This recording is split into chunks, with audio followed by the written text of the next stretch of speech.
Now, a new report from the federal government says the outlook for the future of the Great Barrier Reef is getting worse. It's gone from poor to very poor. And scientists are saying climate change and rising sea temperatures could threaten the reef's status as a World Heritage Site. Just off Australia's northeast coast is one of the world's most important natural treasures, which is now facing an unprecedented threat. Rising sea temperatures across the Pacific Ocean caused by global warming have scientists increasingly worried about the health of the Great Barrier Reef.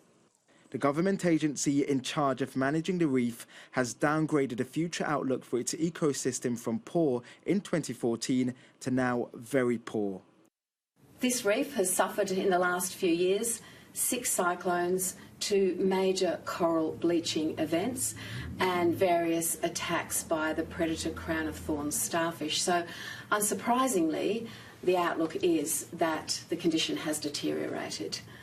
And the report calls out the biggest threat to the reef, which is climate change. There is a lot at stake here. In its waters live thousands of species whose habitats are at risk from climate change.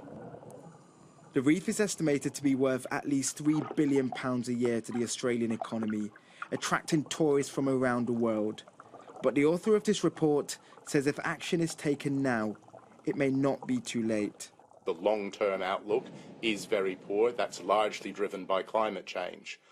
But despite that, with the right mix of local actions to improve the resilience of the system and global actions to tackle climate change in the strongest and fastest way possible, we can turn that around. Earlier this year, Sky News reported on the risk to the world's coral reefs and sea life from beneath the Indian Ocean, when our Deep Ocean Live team saw the damage caused to coral beds around the Seychelles. Today's report says the only way to preserve the Barrier Reef as a World Heritage Site will be to take drastic action to reverse global warming, or things will only get worse. Noel Phillips, Sky News.